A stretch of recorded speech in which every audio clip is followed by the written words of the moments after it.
Olá, estimado irmão e irmã na fé em Jesus Cristo. Nós iniciamos este momento devocional em nome de Deus Pai, Filho e Espírito Santo. Amém. Façamos oração. Ó gracioso Deus, nós te louvamos porque o teu amor por nós é tão grande. Te louvamos pelas bênçãos derramadas sobre nós e nossas famílias. Te louvamos pela oportunidade que nós temos de ouvir a tua santa palavra. Ó Deus, fala conosco agora através da tua palavra e aumenta-nos a fé, a esperança e o amor. Isso te pedimos e agradecemos em nome de Jesus Cristo, teu Filho, nosso Senhor e Salvador. Amém. Que a graça, a paz e o amor daquele que veio, daquele que vem, daquele que virá em glória, Jesus Cristo, nosso Senhor e Salvador, permaneçam hoje para sempre com todos vocês. Amém. Queremos meditar as palavras do profeta Zacarias, capítulo 7, versículos 8 a 14, que diz assim: O Senhor Deus falou com Zacarias e disse: Eu, o Senhor Todo-Poderoso, tinha ordenado isso ao povo: sejam honestos e corretos e tratem uns aos outros com bondade e compaixão. Não explorem as viúvas, nem os órfãos, nem os estrangeiros que moram com vocês, nem os pobres. E não façam planos para prejudicar os seus patrícios. Porém, eles se revoltaram e não quiseram obedecer. Viraram as costas para mim e taparam os ouvidos para não ouvir as minhas ordens. Tornaram os corações deles duros como diamante, a fim de não obedecer à lei e às mensagens que eu, por meio do meu espírito, dei aos profetas antigos. Por isso eu fiquei muito irado com eles.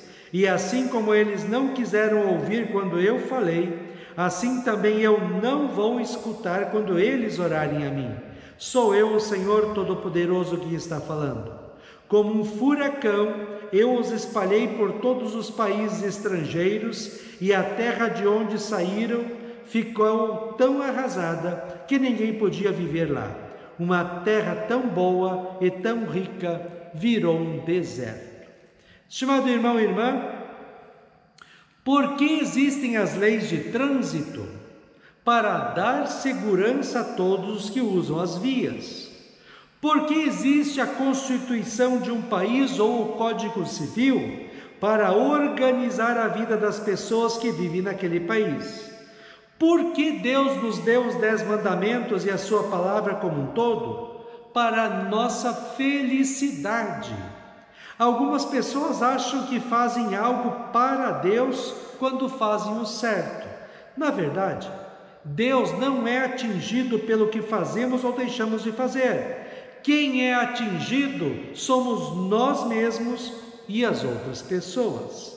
Assim, Deus fica bravo quando alguém faz um pecado não porque o prejudicou, mas porque o mal foi feito contra a criatura que Ele mais ama, o próprio ser humano. O objetivo da lei é nos fazer felizes. Aliás, este sempre foi o desejo de Deus em tudo o que fez e faz, a felicidade do ser humano. Deus fala através do profeta Zacarias para o seu povo, que voltou da escravidão da Babilônia e estava reconstruindo a cidade de Jerusalém e o templo, que é para eles fazerem 4 coisas para viverem felizes em sociedade. Primeira, sejam honestos e corretos. Segunda, tratem uns aos outros com bondade e compaixão. Terceiro, não explorem os mais fracos. Quarto, não façam planos para prejudicar outras pessoas. Na verdade, se todas as pessoas do mundo tivessem essas 4 atitudes, não existiriam a grande maioria dos problemas deste mundo. Viveríamos quase no paraíso. Deus, quando nos dá essas ordens, está pensando em nossa felicidade. E porque o ser humano é mau, corrupto e desonesto, Deus fica muito bravo quando o ser humano, pois quando o ser humano faz o mal, ele está prejudicando a si mesmo e as outras pessoas que Deus ama tanto. Infelizmente, o povo de Deus do Antigo Testamento fez tudo errado em sua vida. se afastou de Deus, viveu em pecados, adorou e serviu deuses pagãos, fez o mal para si mesmo e para os outros. E eles eram o povo de Deus, aqueles que foram amados por Deus e cuidados por Ele, aqueles que receberam de Deus toda a instrução para viverem uma vida santa, bonita e agradável a Ele.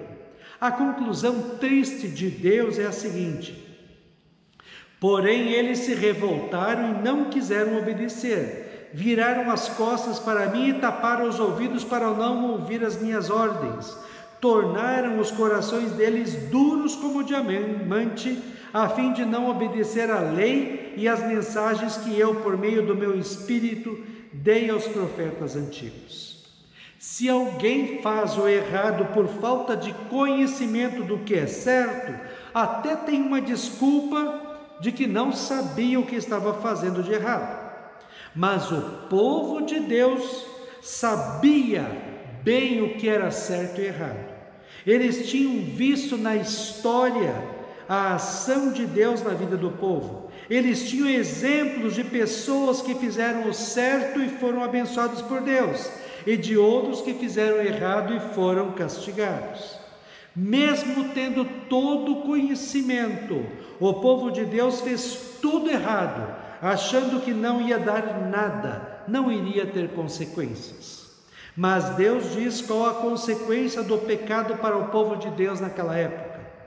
Por isso eu fiquei irado com eles, e assim como eles não quiseram ouvir quando eu falei, assim também eu não vou escutar quando eles orarem a mim. Sou eu, o Senhor Todo-Poderoso, quem está falando.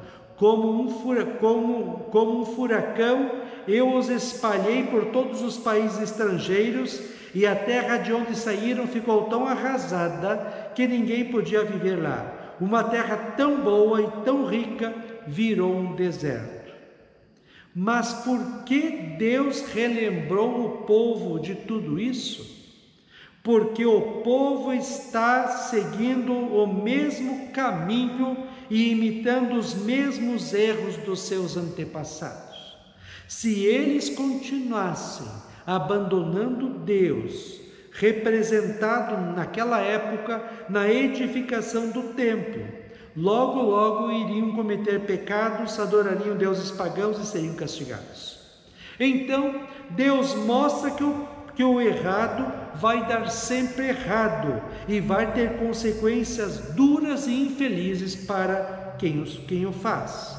E o certo vai dar sempre certo e vai ter bênção de Deus. Estimado irmão e irmã, como é difícil o ser humano, também nós que conhecemos a Deus, conhecemos o amor de Deus em Cristo, conhecemos a palavra de Deus, fazermos o certo, não é? Dentro de nós existe uma natureza corrompida pelo pecado que nos impulsiona a fazermos o errado, o pecado. O cristão trava uma luta diária contra as tentações, o pecado, o diabo e o mundo, e não é fácil ficar firme na fé.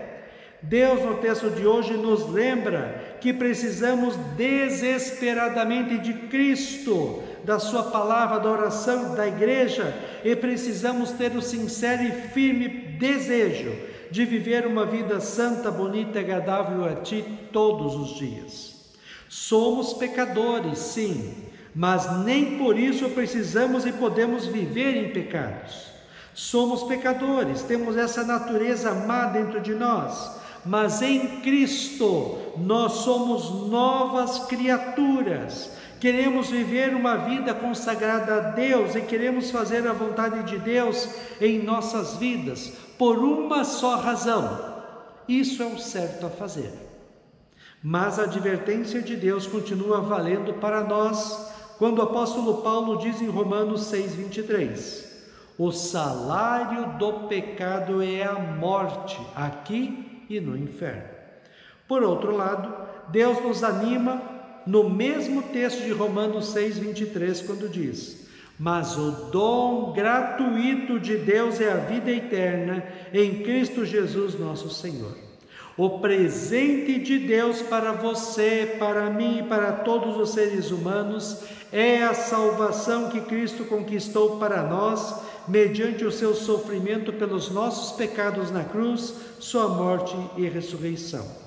A palavra graça na Bíblia quer dizer tudo de bom que Deus fez por nós, começando pela salvação, sem nós merecermos, de presente, por amor. Agora, na fé em Cristo, nós não imitamos os erros e pecados que o mundo vive, mas vivemos uma vida de fé, esperança e amor em Cristo, buscando a Deus em primeiro lugar em nossas vidas, amando a palavra de Deus, oração e igreja, e vivendo uma vida santa, bonita e agradável a Deus, nós seremos felizes. Deus estará sempre conosco e nós um dia estaremos com Ele no céu. Felicidade, estimado irmão e irmã, é ter Jesus em nossas vidas e vivermos o certo segundo a palavra de Deus. Colossenses 3 diz assim para a nossa felicidade: vocês foram ressuscitados com Cristo, portanto ponham o seu interesse nas coisas que são do céu, onde Cristo está sentado ao lado direito de Deus. Pensem nas coisas lá do alto e não nas que são aqui da terra, porque vocês já morreram e a vida de vocês está escondida com Cristo, que está unido com Deus. Mas agora, livrem-se de tudo isso, da raiva, da paixão e dos sentimentos de ódio, e que não saia da boca de vocês nenhum insulto e nenhuma conversa indecente. Não mintam uns para os outros, pois vocês já deixaram de lado a natureza velha com os seus costumes e se vestiram com a nova natureza. Essa natureza é nova, é a nova pessoa que Deus, o seu Criador, está sempre renovando para que ela se torne parecida com Ele, a fim de fazer com que vocês conheçam completamente. Vocês são o povo de Deus, Ele os amou e os escolheu para serem dele. Portanto, vistam-se de misericórdia, de bondade, de humildade, de delicadeza e de paciência. Não fiquem irritados uns com os outros e perdoem uns aos outros, caso alguém tenha alguma queixa contra outra pessoa. Assim como o Senhor perdoou vocês, perdoem uns aos outros.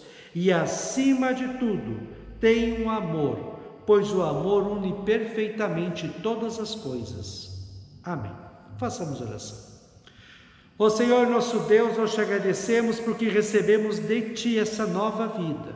Somos Teus filhos e filhas, somos cristãos. Que nós possamos nos alegrar com a Tua presença em nossas vidas e que possamos viver uma vida de fé, esperança e amor neste mundo. Ó Deus, fica conosco neste dia, cuida de nós e dá-nos sabedoria. Isso te pedimos e agradecemos em nome de Jesus. Amém. Receba a bênção do Senhor. O Senhor te abençoe e te guarde. O Senhor faça resplandecer o seu rosto sobre ti e tenha misericórdia de ti. O Senhor sobre ti levante o seu rosto e te dê a paz. Amém.